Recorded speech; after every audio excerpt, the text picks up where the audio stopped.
마지막 강의 진행하겠습니다. 자, 출애굽기는 세 부분으로 나눌 수 있습니다. 첫 번째 1에서 18장 출애굽 사건 이야기, 19장에서 24장 언약과 율법, 그리고 25에서 40장 성막 건축. 자, 저기 이제 샌드위치라고 얘기 보시면 양쪽에 빵이 있고요. 중간에 이제 어쨌든 햄이나 치즈나 상추나 뭐 토마토 들어가잖아요. 그래서 저 셋으로 나누었을 때 출애굽기에 어디가 제일 중요하냐? 19에서 24장이 제일 중요합니다. 그러니까 애굽에서 이제 구원받아서 그냥 출애굽한 것도 중요한 사건이고, 그리고 나중에 가나안 땅 가는 것도 중요한 사건이겠지만, 그러나 중간에 필요한 게 뭐냐면 이스라엘 백성들이 내가 누구인가를 정확하게 알게 되었습니다. 더 이상 바로의 종이 아니라 하나님의 자녀다, 하나님의 소유다, 제사장 나라다, 거룩한 백성이다라고 하는 그 정체성이 세워지고 난 다음에 율법을 주셨고, 그 율법을 계속해서 이제 실천할 수 있고 연습할 수 있는 그 자리가 광야였어요.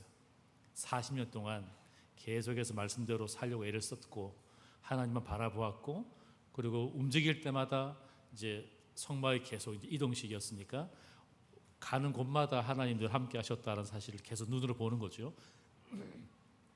그러니까 그 사람들은 늘상 구름 기둥과 불 기둥이라고 하는 눈에 보이는 시각적인 그런 그 자료를 통해서 하나님이 우리 한 가운데 계신다라고 하는 걸 늘 봤습니다. 지금 우리는 무엇을 통해서 하나님이 늘 나와 함께 하신다는 걸 알 수 있을까? 구름 기둥, 불 기둥이 없는데 무엇이 우리로 하나님이 늘 나와 함께 하신다라는 사실을 계속 기억하게 할까? 그게 뭐 스마트폰을 켰을 때 떠오르는 그런 말씀 구절일 수도 있고요. 아니면 여자분들 목걸이 십자가 목걸이일 수도 있고, 또 뭐 성경책일 수도 있고, 여러 가지 많이 있을 것에 하나님이 나와 함께 하고 있다는 사실을 기억할 수 있는 것이 필요합니다. 자, 출애굽기 진행하면서 이제 마지막 부분이 뭐냐면 성막이에요. 사진이 있을 거예요. 저희 베이스에서 성막이 있어서 성막에 들어가서부터 계속해서 하나씩 설명하기도 하고, 성소에 들어가기도 하고, 지성소에 들어가서도 안에 여러 가지 기구들을 설명해 주기도 하거든요. 그래서 실제적으로 출애굽기 공부하고 레위기 공부하는 그 주간에는 학생들이 성막에 가서 견학을 하고, 또 저희 IT 스텝이 그 대제사장 옷을 다 갖춰 입고 설명을 해줍니다. 실제적으로 이제 제사장 옷도 이제 같이 갖추고 있습니다. 그 다음 사진을 보시면 저게 보통 인터넷에 떠 있는 성막에 대한 모양입니다. 대제사장의 복장, 그리고 성막의 안에 이제 불을 피워서 번제드리고 있는 그런 상황. 그 다음에 성막에 이제 4가지 천으로 성소와 지성소를 덮었다라고 하는 부분도 나와 있고요. 그리고 위에 이제 그 천을 다 걷어냈을 때 이제 안에 들여다봤을 때 지성소에는 뭐가 있는지, 또 성소에는 뭐가 있는지 지금 나와 있습니다. 그러니까 성막은 뭐 예배당보다 작아요. 사이즈가 훨씬 작습니다. 그래서 3분의 2, 앞에 3분의 2는 성소, 뒤에 이제 3분의 1은 지성소, 그 2개의 공간이 가장 중요한 자리고, 그리고 이제 오른쪽이 동쪽이 문이에요. 문에서 들어왔을 때 맨 처음 있는 게 동물을 태우는 번제단, 그 다음에 이제 성막 들어가는 입구 바로 앞에 손과 이제 손발을 씻는, 제사장들이 그 거룩한 곳에 들어가고 나오고 할 때마다 손발 씻는 물을 담아 놓는 물두멍이 있습니다. 그 다음 사진이 나와 있죠. 저게 이제 위에서 봤을 때 평면도예요. 오른쪽에 문이 하나 있습니다. 출입문이 하나 있습니다.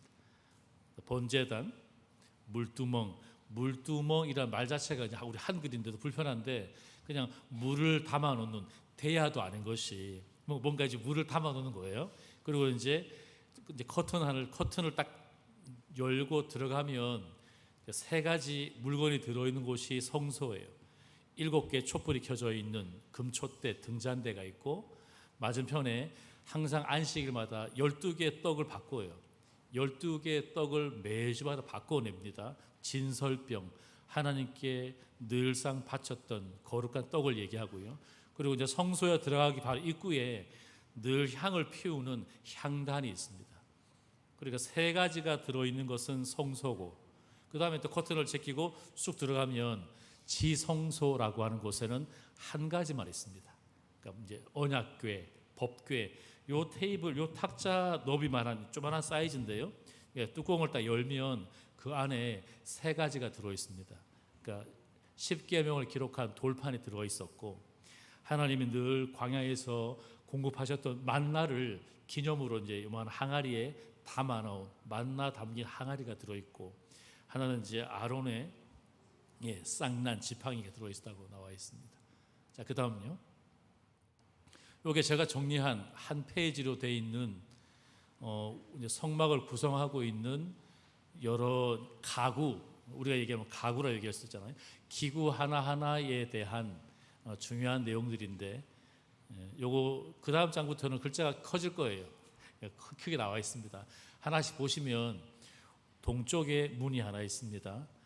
왜 동쪽에만 문이 있는가? 왜 동서남북 다 문을 만들지 않았는가? 왜 성막에 들어갈 때 문이 하나밖에 없었는가? 하나님께 나아가는 유일한 문, 여러 문이 필요한 게 아니라 하나만 필요하다는 거예요. 그러니까 많은 사람이 이렇게 설명합니다. 기독교는 조금 배타적이지 않습니까? 왜요? 왜 기독교만 구원이 있다고 얘기하십니까? 왜 타 종교는 구원이 없다고 얘기하고, 기독교만 진리의 종교라고 얘기하고, 기독교만 예수를 믿어야만, only Jesus, 오직 예수를 믿어야만 구원받는다고 얘기합니까? 라고 얘기해요. 그래서 종교가 다양하고 모든 종교는 다 구원이 있다라고 가르치는 게 현대 종교예요. 근데 기독교만 특이하게도 아니야, 다른 이름을 주신 적이 없어. 베드로 설교에 다른 이로서는 구원을 받을 수 없습니다. 천하 인간의 구원 받을 수 있는 유일한 이름은 예수 그리스도밖에 없습니다. 이게 성경의 진리예요. 그러니까 기독교가 배타적이라고 욕을 얻어먹지만 전 그래서 기독교가 더 좋거든요. 다 구원받습니다. 어떤 종교 상관없습니다. 그러니까 옛날 사람들처럼 다신교, 다다익선처럼 신이 많으면 많을수록 좋지 않냐라고 얘기하겠지만, 그건 그들이 믿는 신이 다 유한하고 다 제한적이고 다 작잖아요. 그러니까 바다에도 신이 있어야 되고, 산에도, 그다음 지하에도, 물에도, 부엌에도, 거실에도, 그러니까 가는 곳곳마다 다 신이 필요한데, 근데 성경에서 말씀하시는 하나님, 이 신은 무소부재, 전지전능, 하나님 한 분으로 모든 영역, 모든 공간, 모든 시간, 모든 것을 다 통치하고 다스린다고 성경은 얘기합니다. 그래서 오직 예수 그리스도 한 분으로 충분하다고 고백하는 것입니다. 그래서 이 문은 동쪽에만 나 있습니다. 동쪽은 이제 유다 지파가 있는 곳이고요, 해가 뜨는 곳입니다. 그래서 동쪽에 유일하게 하나의 문이 있는 이유는 예수 그리스도가 그냥 여러 개의 길 중에서 한 길이 아니라 오직 그 길이라고 우리가 고백하는 신앙 고백이에요. 예수께서 가라사대 내가, 그리고는 우리 한글 성경에는 곧 이렇게 나와 있습니다. 아빠 언제 오셔요? 곧 오실 거야. 곧. 그러니까 뭐 가까운 시간을 뜻하는 의미로 우리가 곧이라는 단어를 썼는데, 근데 원래 의미는 더라고 하는 정관사예요. The way. 그러니까 예수님이 본인을 소개합니다. 나는 여러 길 중에 한 길이 아니고 유일한 길이야. 그 길이야. 그래서 동쪽의 문은 예수 그리스도만 우리가 구원받을 수 있는 길이고, 예수 그리스도를 통해서만 하나님께 가까이 갈 수 있다라고 하는 것을 의미합니다. 그래서 제가 자료에서 왼쪽의 본문은 출애굽기 나와 있는 본문을 얘기하는 것이고, 오른쪽 끝에 있는 본문은 이제 요 출애굽기 나와 있는 이 성막의 기구들을 설명할 때 신약에서 어떻게 예수 그리스도를 소개하는지 본문을 담아놨습니다. 참고하시면 됩니다. 두 번째, 물두멍. 그러니까 뭐 대야 비슷한 거예요. 물두멍. 물두멍이 왜 필요한가? 이제 제사장이 이제 성소에 들어가서 떡도 바꿔야 되고 불도 켜야 되고 향도 피우잖아요. 그러니까 제사장이 이제 성소에 들어가고 나올 때마다 항상 깨끗해야 되기 때문에 그 물두멍에 있는 물을 가지고 씻습니다. 그러니까 회심이라고 하는 것은 한 번으로 족하지만 회심이요, 예수 그리스도를 믿음으로 우리가 회심해서 하는 자녀가 되었습니다. 근데 저 물두멍의 의미가 뭐냐? 저거는 한 번이 아니고 반복이에요. 회개는 반복하는 것입니다. 목욕은 한 번이겠지만 손을 또 씻잖아요, 계속. 그래서 물두멍의 의미는 죄 씻음 회개를 말하고, 예수 그리스도와 관계시키면 우리 죄를 용서하시려고 십자가를 지신 예수 그리스도, 그분이 흘린 피를 의미한다고 볼 수 있죠. 이제 성막의 여러 기구 중에서 모든 기구들이 다 사이즈가, 치수가 있습니다. 가로 세로 몇 센치, 몇 밀리 나와 있습니다. 또 유일하게 저 물두멍, 물을 담아놓고 이제 손 씻는 저 물두멍에 대해서는 성경을 아무리 봐도 치수, 사이즈가 없습니다. 그래서 이제 질문이 생겼습니다. 왜 얘만 사이즈가 없지? 다 가로 세로 몇 센치, 1m, 한 규빗, 두 규빗 나와 있는데 물두멍만 치수가 없습니다. 또 물두멍을 만드는 재료는 보통 이제 성막의 재료들은 다 금이에요, 황금이에요. 또 밖에 이제 놋재단 같은 경우는 놋이겠지만, 근데 저 물두멍의 재료는 여인들이 사용하는 거울이에요. 거울. 지금 우리가 쓰는 수은이 발린 깨끗한 거울이 아니고 옛날에는 놋으로 된 거 있잖아요. 놋으로 흐릿하게 보이는 거, 거울이에요. 물두멍이 의미가 있구나. 거울을 보듯이 하나님 앞에 회개한다는 것은, 하나님께 깨끗하게 산다는 것은, 내가 날마다 거울을 바라보고 나를 확인하는 거구나. 그 거울이 그냥 거울이 아니라 나를 제대로 바라보게 하는 거울이 무엇일까? 하나님 말씀이죠. 하나님 말씀에 비추었을 때 내 삶이 올바른지, 그게 평가 기준이지, 다른 교회 사람과 비교했을 때, 안 믿는 누구랑 나를 비교했을 때 내가 훨씬 낫지 않아? 그건 별 의미 없어요. 내가 하나님 앞에 제대로 된 평가를 받는 기준, 거울이 뭐냐? 바로 하나님 말씀이 가장 중요한 거울입니다. 그 치수가 없어요. 죄 씻음, 회개, 용서, 하나님의 용서와 하나님의 우리의 죄를 씻어주는 그것에 대해서는 치수가 없다라고 하는 것은 무한하다, 끝없이 우리를 사랑하신다라고 하는 의미로 해석할 수 있습니다. 그러니 회심은 한 번이지만 우리가 늘 죄짓고 우리 스스로에게 이제 실망할 때가 있잖아요. 내가 왜 계속 이렇게 실수를 하지? 왜 자꾸 잘못하지? 난 왜 이 부분을 못 이겨내지? 왜 이렇게 허약하지, 나약하지? 그런 생각하실 때 있을 거예요. 왜? 하나님 앞에 성숙하니까 그걸 고민하는 거예요. 철이 없는 애들은 자기 잘못에 대해서 고민도 안 해요. 근데 철이 들었기 때문에 내가 왜 이렇게 약하지? 내가 왜 이렇게 실수를 많이 하지? 내가 좀 더 잘하고 싶은데. 그럴 때마다 자기의 실수와 아픔 때문에 좌절하지 말고요. 성숙도 해야 되겠지만 기억하실 것은 하나님의 용서하심은 한이 없습니다. 하나님의 은혜는 끝이 없습니다. 하나님의 사랑도 끝이 없습니다. 우리가 뭘 잘하고 뭘 잘못하고에 따라서 그 사랑의 크기가 커지고 작아지지 않습니다. 그러나 우리 부모님들은 하나님하고 좀 다른 게 있습니다. 내 자식이 내 기대에 잘 따라오고 내가 기대하고 바라는 것에 부합하면 좋은 자식이라고 평가하고 싶고, 내 기대에 부응하지 못하고 좀 잘 못 따라오면 진짜 내가 저걸 진짜 죄를 넣고 미국 먹고 진짜 막 화를 내기도 하잖아요. 그런데 돌아보면 저도 여러분도 하나님 앞에 그렇게 부족한 아들과 딸이잖아요. 그런데 우리는 그렇게 용납받기를 바라면서 우리는 우리 자식에게, 우리의 이제 손자 손녀들에게 무한한 사랑과 용서와 자비를 베푸는데 인색한 것은 아닌지, 내가 사랑받고 싶은 만큼 사랑해 주셔야죠. 왜냐하면 하나님이 나에게 맡기신 귀한 생명들이기 때문에 그 아이들이 내 기대에 어긋날지라도 하나님 보실 때는 세상에서 제일 가치 있는 아들과 딸입니다. 그래서 더 많이 사랑해 주셔야 되고, 더 많이 품어 주셔야 되고, 더 많이 기도해 주셔야 우리의 다음 세대가 믿음 안에서 잘 자랄 거라고 믿습니다. 나도 여전히 실수합니다. 부족합니다. 그래서 늘상 속이 아픕니다. 그래도 계속 우리는 성장하고 있잖아요. 잘하고 있습니다. 그래서 하나님 보실 때 흐뭇하실 거예요. 왜냐하면 우리가 지금 철에 들고 잘 자라서 고민하고 있으니까요. 그 다음요. 떡이요, 떡. 진설병, 병은 떡입니다. 하나님께 차려놓은 떡상입니다. 떡상. 뭐 빵으로 해석할 수도 있겠지요. 12개를 얹습니다. 12개, 12개. 12개는 12지파를 말하는 거구나. 맞습니다.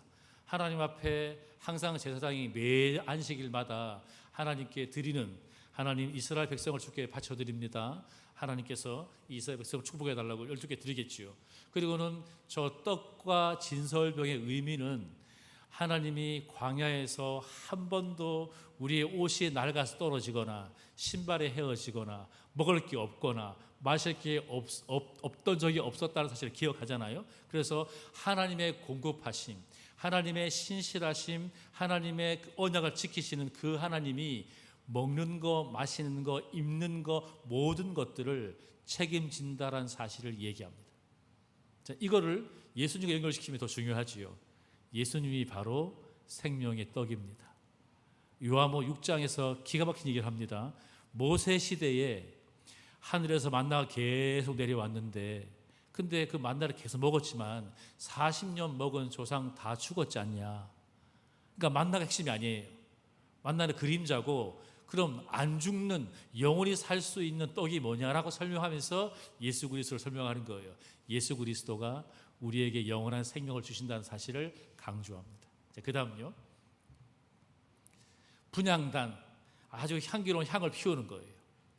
그래서 이제 향이 나오는 내용들은 뭐 기도라고 볼 수도 있고, 하나님이 이렇게 호흡을 통해서 하나님이 기분 좋게 받으시는 걸 얘기합니다. 그래서 향을 피우는 것은 뭐 냄새를 뭐 좋게 만든다라는 의미가 있겠지만, 하나님이 흠향하신다, 하나님이 그 향을 기쁘게 받으신다라는 의미가 있기 때문에 하나님을 기쁘시게 하는 목적으로 드립니다.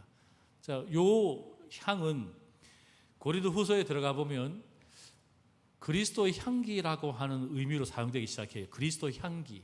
그래서 예수님 믿는 사람들에게 악취가 나는가 향기가 나는가. 그러니까 우리가 내뿜는, 우리가 풍기는 것이 그냥 썩 좋지 않는 냄새인가 아니면 향기인가. 어떻게 그게 다를 수 있을까요? 그리스도 예수의 향기가 우리 안에 지금 뿜어져 있으면, 뭐 제가 뭐 땀이 나고 힘들지만 더운 나라 사니까요. 그런데 향수를 칙칙 뿌리고 밖에 나가잖아요. 그럼 그 향수 칙칙 뿌린 것 때문에 제 땀 냄새는 없어지는 거죠. 가려지는 거죠. 그러니까 이제 중남의 사람들은 향수 엄청 좋아합니다. 귀를 지나가면 저기서부터 냄새 나, 저기서부터. 그러니까 저희들은 그냥 잠깐 뿌리는데 걔들은 머리부터 쭉 이렇게 뿌려요. 왜 그러냐? 땀 많이 나고 덥고 샤워도 잘 못하고. 왜냐하면 우리 머리는 털면 금방 끝나잖아요. 우리는 아주 머리가 좋은 머리예요. 아주 가볍고. 근데 중남의 사람 머리는 안 털어져요. 그 머리는 감으면 싹 말려버리는지 안 그러면 푹 퍼져요. 그러니까 머리를 안 감아요. 그래서 일주일 안 감아요. 그래서 막 가루 막 뿌리거든요. 안 감기도 하고. 그러니 이제 코가 예민한 저는 강의실에 공부할 때마다 진짜 냄새가 달라요. 이제 뭐 한국 사람 냄새, 중남미 사람, 이제 도미니카 사람 냄새, 그리고 이제 흑인의 조상이 흑인이니까 IT 친구의 냄새가 다 달라요. 그러니까 같은 공간에 냄새가 막 배어 있잖아요. 그래서 밖에 나가서 그리고 알았어요. 아, 중남미 친구들이 우리 한국 사람한테 향수를 많이 뿌리는 게 멋내기 위한 게 아니구나. 아, 저는 그냥 돈도 없는 놈들이 무슨 향수, 그게 아니고, 아, 상대방에 대한 배려구나. 내가 냄새가 나니까. 그래서 아, 내가 잘못 생각했구나. 너희들을 미안하다. 나를 위한 배려구나. 내 코가 예민하니까 네가 뿌리고 왔구나. 그게 그리스도 예수의 향기입니다. 우리는 다 냄새 납니다. 주인인지라. 문제도 많고, 특히 상처도 많고, 진짜 좀 썩어 문드러져서 아주 지독한 냄새가 나잖아요. 그런 부분들에 대해서 영적으로는 어쨌든 메스를 대고 수술하고 깨끗하게 정리하고 꼬매고 약 바르고 그런 것도 필요하지만, 향기로 따진다면 예수 그리스도의 향기가 우리의 삶에 충만하게 그 냄새가 머물러 있다면 훨씬 좋겠죠. 그래서 향단을 대할 때마다 제사장들은 생각합니다.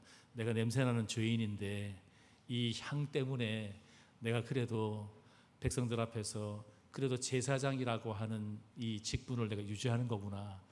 옷이 다르잖아요. 제사장 옷이. 그러니까 뭐 목회하는 사람, 선교하는 사람, 우리가 부르심 받았지만 우리 여전히 우리도 죄인이고 연약하고 부족함이 많지만 그래도 예수 그리스도 안에서 우리의 잘못된 냄새가 사그러들고 좋은 냄새가 풍겨지게 되면 많은 성도들이 목회자를 바라볼 때마다 예수 그리스도의 인품을 닮아갈 수 있지 않을까 생각을 합니다. 그 다음요. 등잔대의 금촛대가 이제 7개 있습니다. 보통 이제 이스라엘 사람이 7이라고 하는 것은 행운의 숫자가 아닙니다. 우리는 7이 행운의 숫자겠지만 이스라엘 사람들에게 7은 완전한 수입니다. 완전한 빛이신 예수 그리스도를 의미하죠. 그래서 저 등잔대가 없으면요, 여기 예배당 같은 경우에는 이제 창문으로 이렇게 있어서 뭐 꺼져도 좀 약간 희미하게 보일지 모르겠지만 성막 안에 있는 구조는요 4개의 두꺼운 큰 천을 4겹으로 덮거든요. 그러니까 깜깜합니다. 저 금 등잔대에 초에 불을 안 켜면 암흑색입니다. 아무것도 안 보일 거예요. 그러니까 저 깜깜한 저 성막 안에 불을 딱 켰을 때 어둠이 싹 사라집니다. 어두운 우리 인생 가운데 누가 우리를 찾아오셔서 우리 인생에 아주 환하고 또 밝음이 찾아왔습니다. 즉 뭐 하나님 천지를 창조하실 때도 뭐 혼돈과 공허 그리고 깜깜함 속에 있었잖아요. 그런데 첫날에 빛이 있어라라고 명령하셨고 빛이 비추었기 때문에 세상이 환하게 바뀌었습니다. 우리 인생에 예수 그리스도가 생명의 빛으로 세상의 빛으로 찾아오셨습니다. 그래서 우리의 어둠을 몰아냈습니다. 그게 얼마나 기쁜지요. 왜냐하면 예수 믿기 전에 저는 어두웠습니다. 사람이 말수도 없고 인상 더럽게 쓰고 또 사람들 눈치 막 신경 쓰이기도 하고 불편했습니다. 여러분 이제 공부할 때 제가 말씀드렸지만 관찰 저를 관찰해 보시면 대충 저를 보시면은 뭐 고생도 안 하고 살았겠지, 뭐 되게 밝고. 근데 제 인생을 들어보시면 여러분보다 더 많이 고생했을걸요. 제 인생 자체가. 그리고 허대가 멀쩡해 보이시겠지만 오른쪽 귀는 잘 안 들리고 콩팥이 오른쪽 하나 남아있고 왼쪽에 콩팥 신장이 하나 아예 없고, 그리고 여러분이 잘 안 보이시, 여러분 관찰을 잘 안 하시기 때문에 제 두 팔이 정상이 아닌 걸 잘 모르실 거예요. 그러니까 잘 몰라요. 그러니까 제가 이렇게 해야 알 수 있어요. 네, 팔이 안 펴져요. 이게 다예요. 아무도 모를 거예요. 왜? 관찰하지 않았으니까. 그리고 여러분 머릿속 생각에 허대 멀쩡하니까 정상인 줄 알았겠죠. 근데 예수 믿기 전 고2 때, 고2 전까지 저는 이 팔이 너무 부끄러워서 여름에 긴 옷을 입고 다녔습니다. 남이 내 펴지지도 않는 이 장애를 갖고 있는 팔을 보고 병신이라고 얘기할까 봐. 병신 맞잖아요. 누가 나도 이 병신아 그러면 맞지. 저 병신이지요. 장애인 4급이에요. 그래서 지하철 타면 공짜예요. 나라가 준 혜택에 감사하지요. 근데 예수를 믿고 난 다음에 제 생각이 바뀌었습니다. 그전에는 누가 다 병신 그러면 화가 났거든요. 막 욕해 싸웠어요. 지는 병신 아니냐고. 지는 머리가 병신이면서 막 싸웠는데 알고 보니까 병신 맞지. 장애인인데 장애인을 그냥 쉬운 말로 병신 그러잖아요. 그런데 예수 그리스도를 만난 이후에 내 생각 사고방식이 바뀌었습니다. 이거는 내가 사람들한테 감추고 부끄럽게 여길 것이 아닌데 그냥 다쳐서 생긴 팔인데, 그냥 다쳐서 불편한데 야구도 못해, 배구도 못해, 농구도 못해. 그래 축구만 한 거예요. 발로 할 수 있는 게 축구밖에 없으니까. 그리고는 아주 오랜 시간 동안에 저는 이 왼팔의 이 불편함 때문에 평생 수영을 할 수 없다고 생각했어요. 왜? 팔이 안 펴지니까. 이게 안 될 거니까. 근데 저희 딸이 태어나서 한 4살 됐는데 코로나에서 훈련 받고 있는데 코로나 열방대학교 안에 이제 조그마한 수영장 하나 있었어요. 저 수영을 못해요. 울산 촌놈인데 수영 못해요. 저희 딸이 얘기하는 거예요. 아빠, 나 수영장에서 수영하고 싶은데 도와달라고. 내가 처음으로 난처했습니다. 다 도와줄 수 있는데 이거 아빠가 수영을 못하는데 내가 빠져 죽게 생겼는데 어떻게 수영을 해요? 근데 그래서 이제 물어봤어요. 이거 나는 수영 못하는데 우리 딸이 지금 수영장 가고 싶다 그러는데 나 빠져 죽을 것 같다. 왜냐하면 얕은 곳이 있는데 그거 깊었어요. 대학교니까.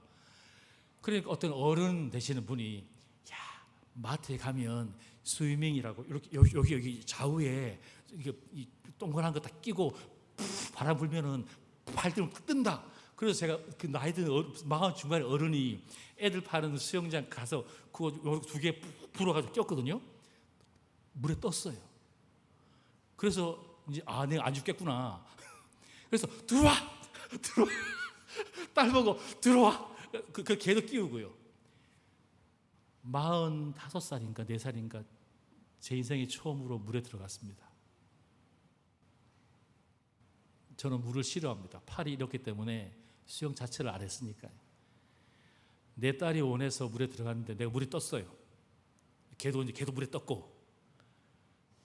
그리고 이제 이렇게 하다 보니까 가는 거예요. 이거 끼고 했지만. 그리고 거기 3개월 사는 동안에 죄송하지만 어쨌든 저는 계속 애를 봐야 되니까 오기가 생긴 게 뭐냐면 내 딸이 아빠한테 아빠도 수영할 수 있어. 아빠 해봐. 열심히 하면 다 할 수 있다니까. 하나님 계시잖아. 이렇게 하는데 내 마음에 그거 하나님하고 그렇게 하나님 계시잖아. 기도해봐 아빠. 근데 그 말에 용기를 얻어가지고 막 매일 막 수업 끝나고 1시 2시 되면 데려가서 막 놀리고 그리고는 이거를 빼고요. 그 벽에 붙어가지고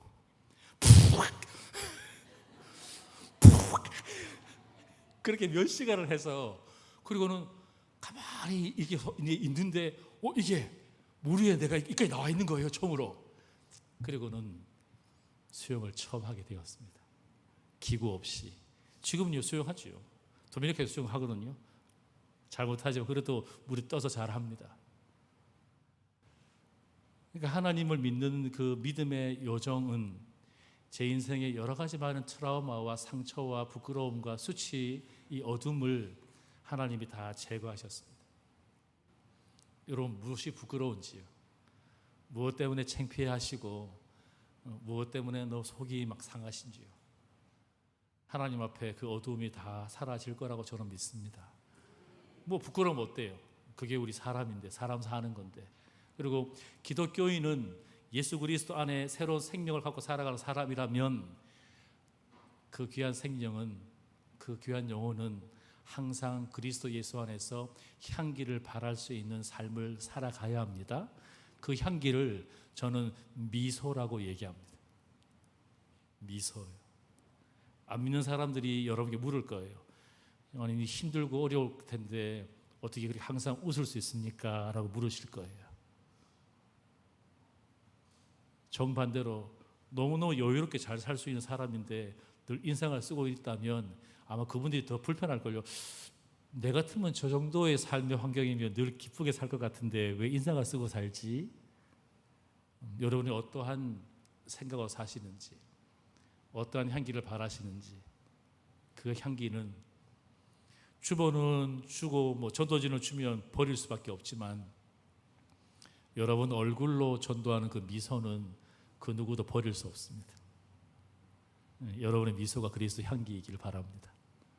그 다음요, 언약궤 지성소 안에 있는 한 상자가 있습니다. 상자의 뚜껑을, 우리 성경에는 상자의 뚜껑을 하나님의 은혜가 머무시는 자리, 1년에 한 차례 대제사장이 들어가서 모든 백성들의 죄를 어토먼트, 속죄할 때에 피를 뿌리거든요. 그때 하나님이 대제사장 만나러 임하시는 그 자리가 그 법궤, 언약궤 뚜껑이에요. 그래서 그 mercy seat, 그래서 은혜가 임하는 자리, 그래서 시은좌라는 한자가 하나님의 은혜가 임하는 자리예요. 그리고 그 뚜껑을 열면 돌판, 만나 항아리, 쌍난 지팡이, 이 세 가지 것의 공통적인 주제는 하나님의 말씀이에요. 그러니 지성소의 핵심은 하나님의 말씀이고, 즉 쉬운 자, 하나님께서는 말씀으로 임하신다라고 얘기할 수 있습니다. 중남미는 오순절 계통의 교회가 90%가 넘기 때문에 말씀을 공부하지 않고 그냥 1시간, 2시간 계속 찬양을 합니다. 너무 찬양. 11시 예배인데 9시부터 교인이 다 와 있어요. 11시 예배가 주일 예배인데 9시 가면 다 와 있습니다. 1시간 반 동안 계속 찬양합니다. 땀 흘리고 기도하고, 뭐 제가 이제 설교가 쓰잖아요. 다 좁니다. 그래서 제가 지금 이렇게 설교하죠. 작은 설명 쉽게 소리 안 지르고 막 설교하니까, 아 그래 조는가 보다. 그래서 옆에 이제 현지 목사님이 파스터 소리를 질러야 돼, 소리를 깨워야지, 이렇게 얘기하거든요. 근데 저는 이렇게 얘기합니다. 하나님의 진리는 작게 얘기해도 진리로 들린다. 그 사람은 랩처럼 마이크 입에 대고요, 손수건 하나 탁 이렇게 걸치고요, 딱 이렇게 마이크 들고요, 이렇게 그렇게 하는 걸 설교라고 배웠어요. 다. 그래서 제가 하나님께서 우리에게 이렇게 하면 다들 이렇게 쳐다봐요. 저 꼬리아노는 언제 설교하냐고. 너무 스피치는 좋고 잘 전하는데 내용이 없습니다. 왜냐하면 성경을 읽지 않습니다. 설교 준비할 때 목사님 몇 번 본문을 보십니까? 최소 10번, 20번, 30번, 40번 읽고 또 읽어야 되는데 한 번 본다고 얘기하는 사람이 대부분이에요. 한 번 본문을 읽고 설교한대요. 그 설교 안 되거든요. 한 번 읽고 관찰이 안 되는데, 해석이 안 되는데 어떻게 내가 설교를 해요? 근데 이제 옆에 있는 한 친구가 서로 안 들었길래, 니 몇 번 보냐? 3번, 4번? 그 친구 하는 말이, 나는 안 보는데 아예. 나는 아예 안 보는데. 그냥 앉아있어 하나님께 말씀하신대. 그래서 하나님이 가끔 말씀하시겠죠. 급할 때는. 하나님 그렇게 말씀할 때 있죠. 근데 일반적인 방법은 하나님이 책으로 나한테 준 성경을 읽으라고 주셨기 때문에 읽고 생각하고 묵상하고 깨닫고 정리했던 거를 나누는 것이 설교라고 제가 배웠는데 전혀 읽지 않습니다. 그래서 하나님의 언약궤가 있는데 그 언약궤 위에도 하나님의 은혜가 있지만 그 언약궤 속에 들어있는 3가지 중요한 그 기구들, 그 요소들은 하나님의 말씀의 가치를 우리에게 설명합니다. 예수 그리스도가 태초에 말씀이셨는데 그 말씀이 육신이 되셔서 사람 가운데 거하셨대요. 그걸 우리가 한자로 성육신, 인카네이션 그러잖아요. 성육신, 즉 신이 인간이 되셨다 그러는 거예요. 어떻게 이 말이 안 되는 거죠. 일반 사람들은 이해가 안 되는 거예요. 어떻게 신이 사람이 될 수 있냐? 될 수 없지. 근데 왜 하나님이 당신의 아들 신을 어떻게 사람으로 보낼 생각을 했는가? 사람을 살리기 위해서요. 이것만큼 사랑하는 방법이 어떻게 있어요? 사람을 살리기 위해서 신이 사람이 되었다. 얼마나 낮춘 거예요. 높은 곳에 있지 않고 가장 낮은 곳에 내려오신 거잖아요. 그 말씀이 육신이 되셨다라는 의미는 오늘 우리가 읽고 있는 하나님 말씀들이 내 삶 속에서 살아서 내 삶을 움직여가는 힘이 되어야 한다는 것을 말합니다.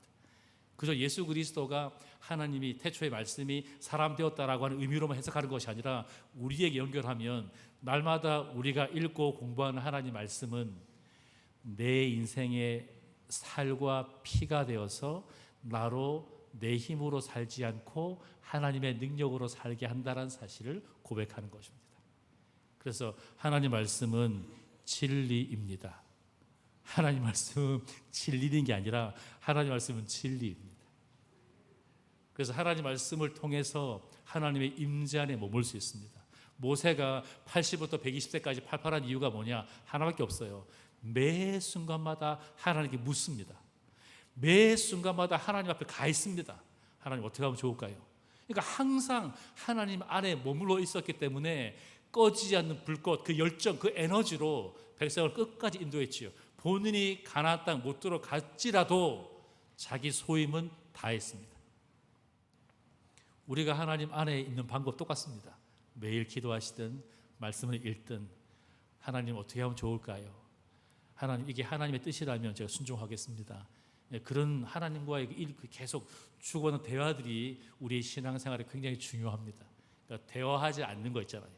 부부도 대화하지 않고 부모 자녀도 대화 안 하고 그냥 우리의 대화 상대는 AI 아니면 스마트폰이고 드라마고 영화고, 그렇게 우리들의 관계를 돌아봐도 하나님과 우리의 관계도 이렇게 그냥 일방적일 수 있겠구나, 쌍방으로 대화하는 걸 포기하고 일반적일 수 있겠다 생각이 들어서 이번 선교학교를 통해서 여러분 하나님 앞에 잠잠히 머물러서 하나님의 음성을 듣고 또 내가 기도하는 또 그런 관계가 쌍방으로 진행되길 간절히 바랍니다. 그 다음요, 휘장이요. 이 안쪽이 만약에 지성소라 그러면 이렇게 앞에 커튼이 하나 있습니다. 커튼이 하나 있고요. 그러니까 커튼 앞쪽에는 성소예요. 세 가지, 금촛대, 떡상, 향단이 있는 지성소가 있고, 지성소와 성소를 딱 막고 있는 커튼, 휘장이 있습니다. 왜 이게 필요하냐면 아무나 이 지성소에 들어갈 수 없습니다. 오직 한 사람만 1년에 하루, 한 번이요, 1년에 하루 대속죄일 7월 10일 이스라엘 달력으로 그날만 들어올 수 있어요. 모든 백성들의 죄를 다 갖고 왔어. 혹시나 백성들이 죄 지을 때마다 속죄제, 속건제 들었겠지만 하나님, 혹시나 또 실수로 까먹었거나 또 잘못된 삶을 살고 있다면 오늘 대속죄일 날 모든 이스라엘 백성들의 죄를 용서해 달라고 제사를 지내고 하나님께 기도하는 그 날이 바로 지성소에서 이루어집니다. 그래서 성소와 지성소를 가로막고 있는 휘장, 이것은 분리와 구별, 하나님의 거룩하심, 아무나 들어올 수 없다는 거예요. 그런데 이 놀라운 것이 예수님이 십자가에서 돌아가셨을 때 이 휘장이 둘로 찢어졌습니다. 분명히 가로막혀 있었고 분리, 거룩함의 상징이었는데 예수님이 십자가에 돌아가셨을 때 예루살렘 성전의 성소와 지성소를 가로막는 커튼이 없어졌어요. 뭘 말할까? 이 부분에 대해서 히브리서 기자는 이렇게 설명합니다. 예수님이 새로운 살 길을 열어놓으셨다라고 얘기합니다. 닫혀 있었는데 예수 그리스도의 십자가 그 사건, 예수님께서 돌아가심으로 이제 오직 한 사람만 하나님의 지성소에 갈 수 있었는데 예수님이 돌아가심으로 모든 하나님의 백성들이 커튼 없이, 제한 없이, 방해받는 게 없이 다이렉트로 하나님 앞으로 더 가까이 갈 수 있다는 사실을 성경은 얘기해 줍니다. 그 다음 사진이요. 길이라고 하는 시가 있습니다. 정영철 목사님인데요. 지금 우리 계속 출애굽기 공부하면서 여정들을 계속 보고 있는데 우리의 인생을 돌아보시면서 저 길이 우리 인생이라면 몸이 가는 길이 있고 마음이 가는 길이 있습니다. 몸이 가는 길은 걸을수록 지치지만 마음이 가는 길은 멈출 때 지칩니다. 몸이 가는 길은 앞으로만 나 있지만 마음이 가는 길은 돌아가는 길도 있습니다. 몸이 가는 길은 비가 오면 젖지만 마음이 가는 길은 비가 오면 더 깨끗해집니다. 몸이 가는 길은 바람이 불면 흔들리지만 마음이 가는 길은 바람이 불면 사랑합니다. 오늘은 몸보다 마음이 먼저 길을 나섭니다. 우리 인생을 길이라고 하는 한 단어로 설명한다면 우리는 늘상 그 길을 걷는 사람이에요. 저는 도미니카에서 여러 길을 통해서 여기까지 왔잖아요. 여러분도 교회 오실 때 길을 사용하셨을 거고 또 돌아가실 때도 마찬가지인데 그 길을 나설 때 우리가 몸이 먼저 움직이는지 마음이 먼저 움직이는지, 그러니까 몸만 여기 와 있는 것인지 몸도 마음도 여기 있는 것인지 우리에게 질문합니다. 그 다음요, 예수님께서 자기를 소개합니다. 내가 그 길이야, 내가 그 생명이야, 내가 그 진리야. 예수님만이 유일한 길이라고 설명했습니다. 그래서 저희들이 이렇게 얘기합니다. Jesus es el camino. 그러니까 예수님은 그 길입니다. Jesus is the way. 그런데 히브리서에서 한 가지 더 예수님 소개, 그 다음요. 히브리 10장에 이렇게 나와 있습니다. 예수님이 돌아가셨습니다. 십자가에 돌아가셨거든요.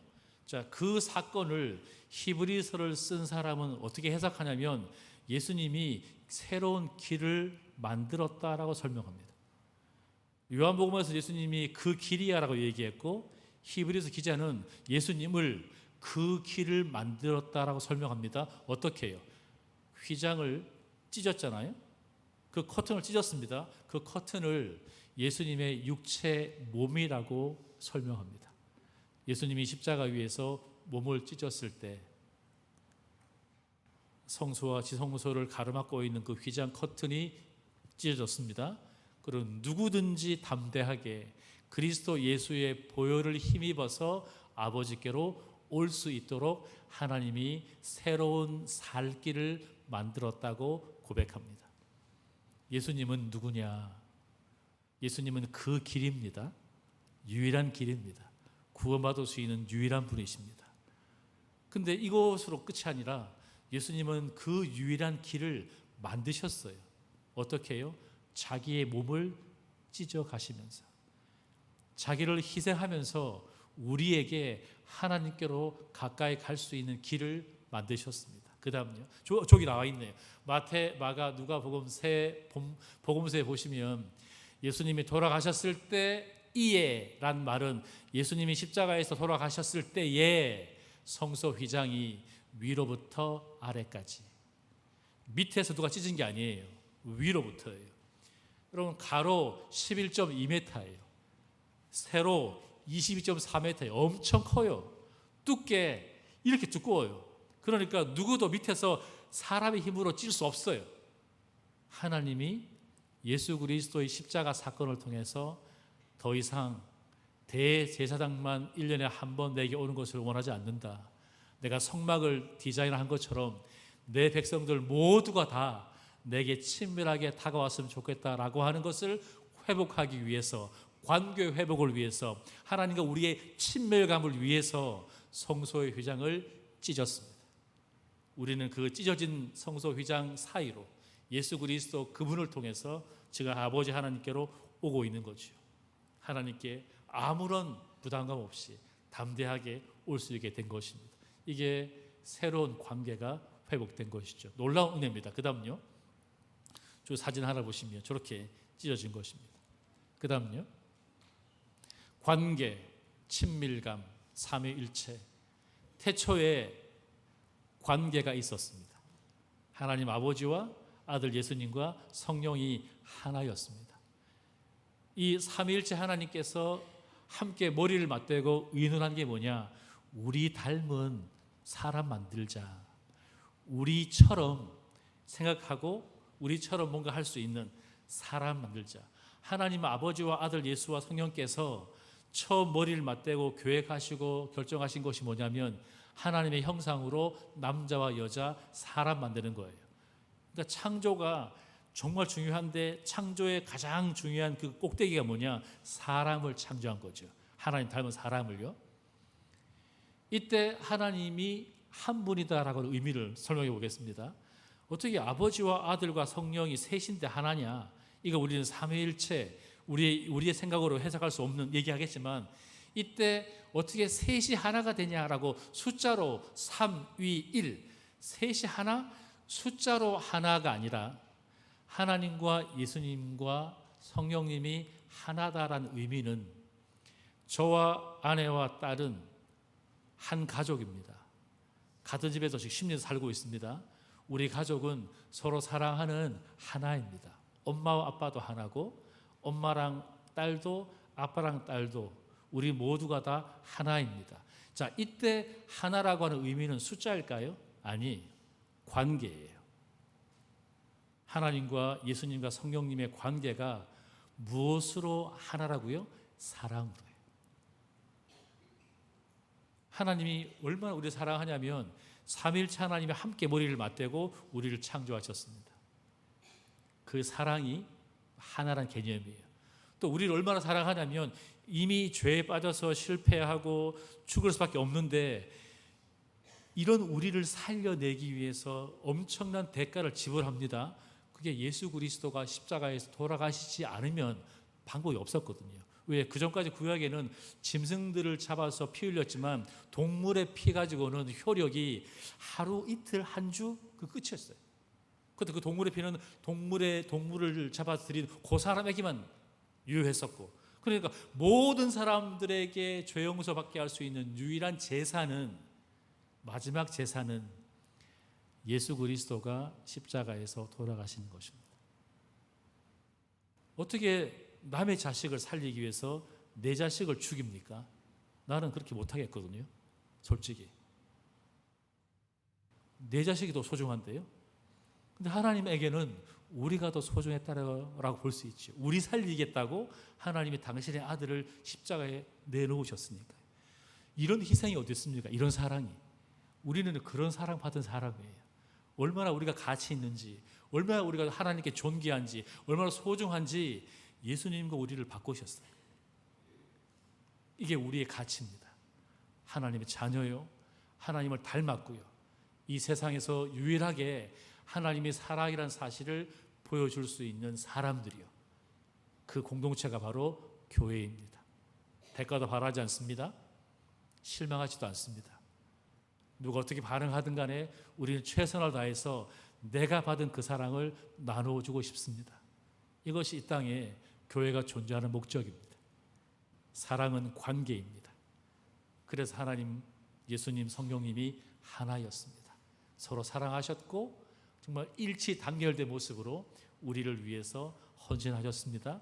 그걸 우리는 하나님과 우리의 관계 속에서 내가 하나님 앞에 얼마나 친밀한가, 얼마나 우리 관계가 가까운가, 얼마나 격이 없이 편하게 달려올 수 있는가. 그러니까 하나님이 무섭습니까? 가끔씩이요? 가끔씩 하나님 혼낼 수도 있으니까, 하나님 심판할 수 있으니까, 하나님 무서울 수 있지요. 즉 fear, 하나님을 경외해야 되죠. 하나님 함부로 대하면 안 되죠. 경외해야 되죠. 근데 두 번째로, 하나님 내 아버지입니까? 내 아빠입니까? 그러면 내 딸한테 물어봤어요. 너 아빠가 무섭냐? 아니. 제가 너 나 우습게 보는 거냐? 아니. 아빠 존경하는데 근데 아빠 안 무서워. 너무 좋아. 그러니까 제가 딸을 낳아서 계속 키우면서 배우는 게 뭐냐면, 내가 하나님을 너무 무섭게 생각하지 않는가. 하나님 경외합니다. 정말 하나님의 이름에 그 먹칠하지 않기 위해서 애를 씁니다. 근데 내가 하나님과의 관계가 얼마나 친밀한가. 아니면 그냥 사무적인 목사와 선교사와 하나님 관계 있잖아요. 그 오너와 그 종업원, 그 직장이 비슷하게, 그게 아니고 하나님과 저와의 관계가 둘도 없는 친한 사이였으면 좋겠습니다. 제가 이제 교회 와서 이제 보는 것 중에서 놀라운 건, 담임 목사님하고 부교육자 사이가 너무 좋아요. 이게 정상이잖아요. 딴 데 안 그렇거든요. 막 서로 싸우기도 하고 서로 막 불평하기도 하고. 그리고 저는 이제 장로님에 대한 트라우마가 있는 사람이에요. 장로님이 너무 싫어가지고 교회 나왔는데 근데 여기 대저교회 작년에 오래 내가 2번 왔지만, 대저교회는 담임 목사님하고 장로님이 너무 편해.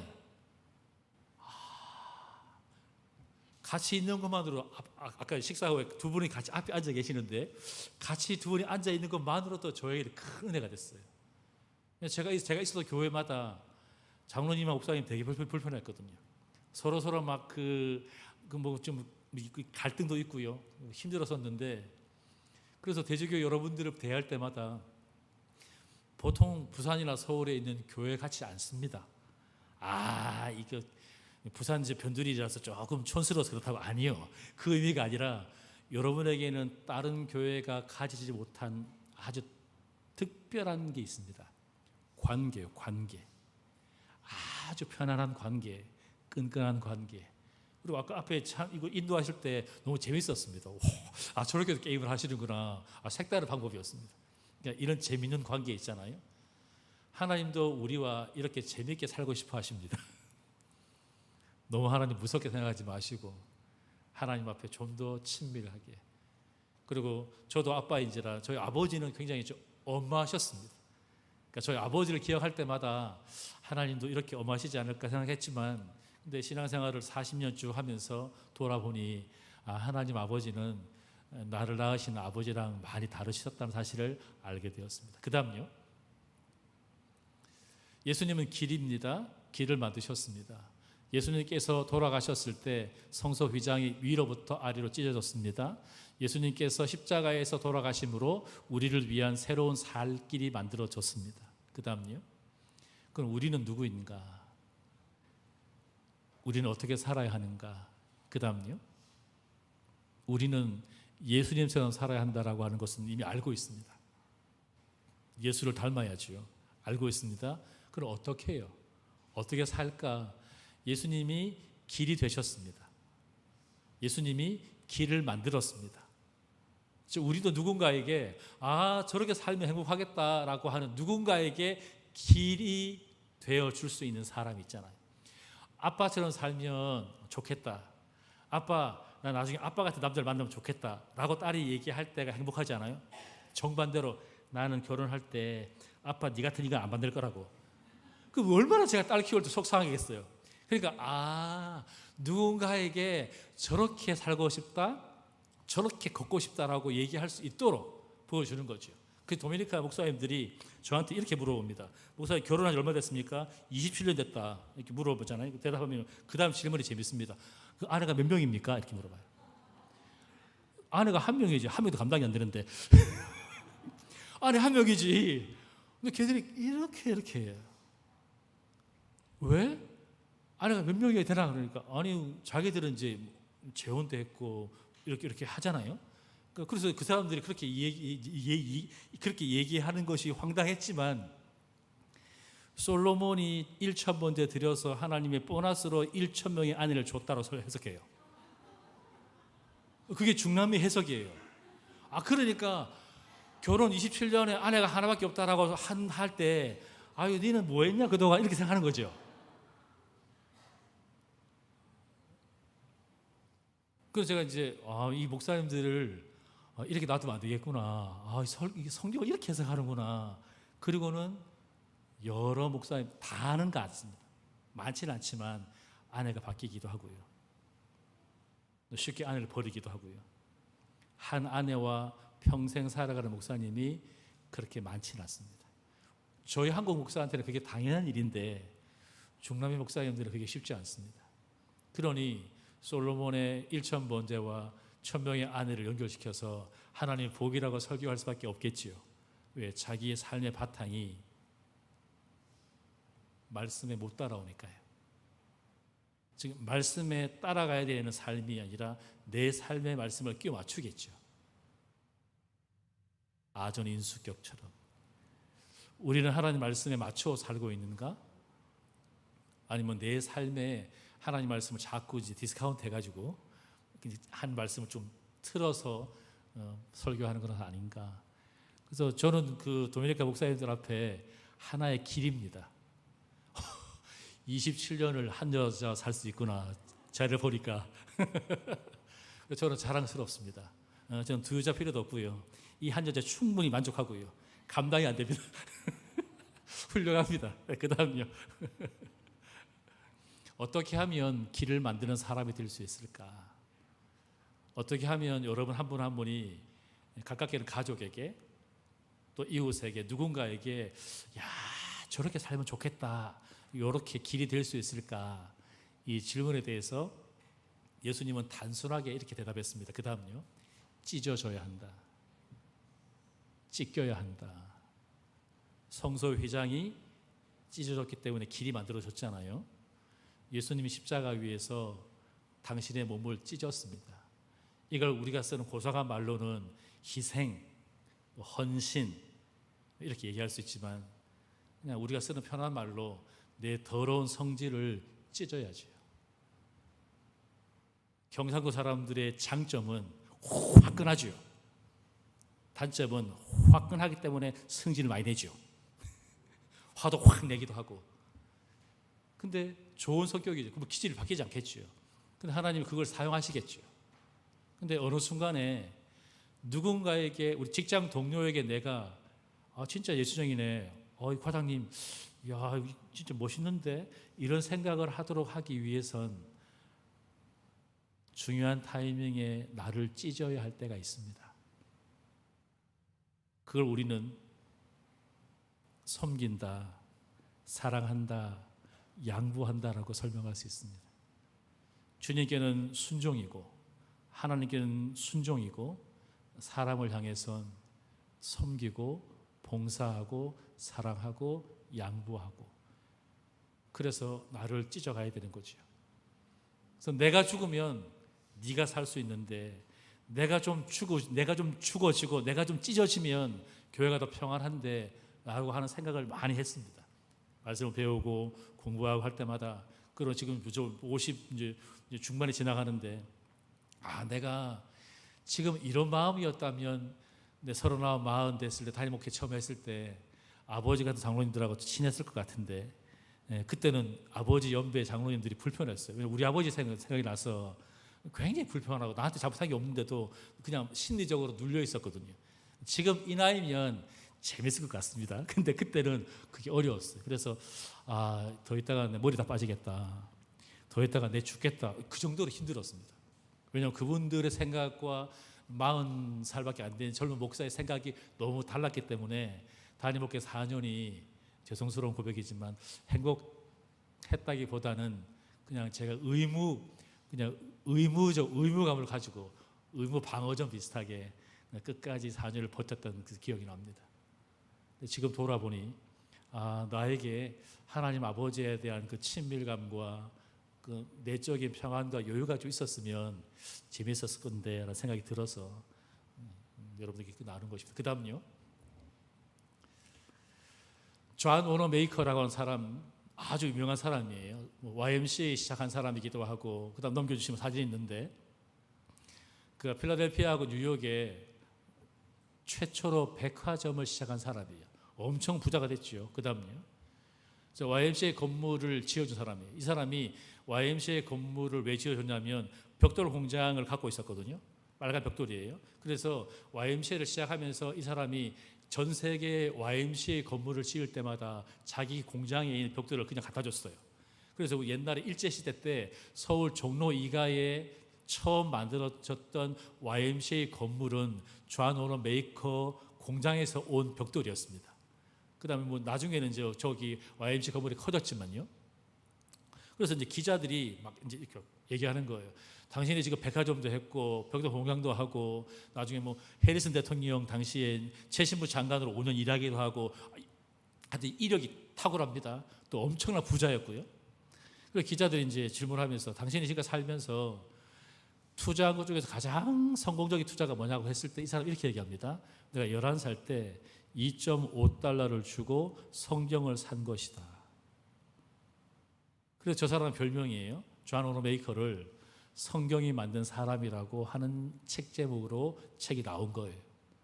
근데 저 친구가 벽돌 공장에서 열심히 일하고 있는데 힘들었습니다. 일하는 게. 왜냐하면 소년 가장처럼 먹여 살려야 돼. 가족을 책임져야 되니까. 근데 더 힘든 게 뭐냐면 교회 가는 길이 비가 오거나 눈이 오면 진흙탕 길이에요. 그 당시에는 마차가 다녔으니까. 그래서 애들이 교회를 못 오는 거, 옷 버릴까 봐. 여러분 그게 이상하잖아요. 옷 버려도 교회 가야지. 근데 도미니크 IT 애들은 비가 오잖아요. 땅이 질잖아요. 교회 안 와요. 옷 버릴까 봐. 똑같아요. 옷 버릴까 봐 교회 안 온단 말이에요. 그러니까 교회 학교 애들이 교회를 안 와. 왜? 날씨가 안 좋아서 마차가 지나가다 막 옷 버릴 거니까. 그래서 이 꼬맹이가 11살 꼬맹이가 매일매일 벽돌 공장에서 일해서 벽돌을 받아요. 돈 대신 벽돌을 받아가지고 교회 입구부터 그 진흙탕 길을 벽돌로 깔아요. 11살짜리 애가요. 어른들이 받겠죠. 교회도 받겠고. 뭐하냐? 길 만든다고. 뭔 길을 만드냐?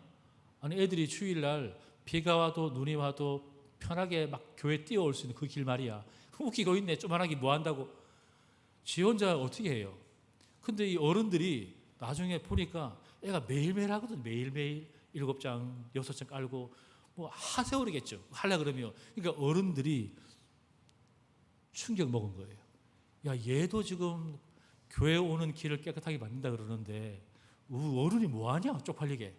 그래서 어른들과 동네 사람들이 다 나서가지고 길을 만들었어요. 비가 와도 눈이 와도 아이들이 막 교회 달려왔습니다. 이미 존 오너 메이커 머릿속에는 길이 있었습니다. 교회 가는 길이요. 눈이 와도 비가 와도 아무리 힘들어도 마음껏 교회 갈 수 있는 길을 이미 머릿속에 갖고 있었고 길을 만들어냈어요. 그래서 존 워너메이커의 별명입니다. 존 웨이메이커, 길 만드는 사람이요.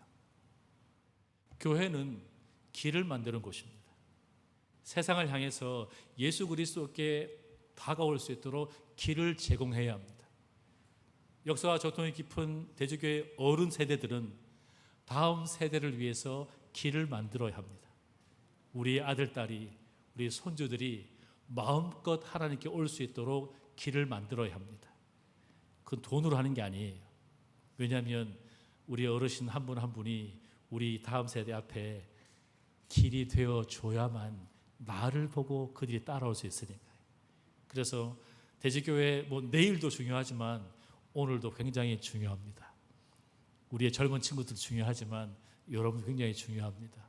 여러분의 하루하루가 우리 후손들에게 길이 될 거라고 저는 믿습니다.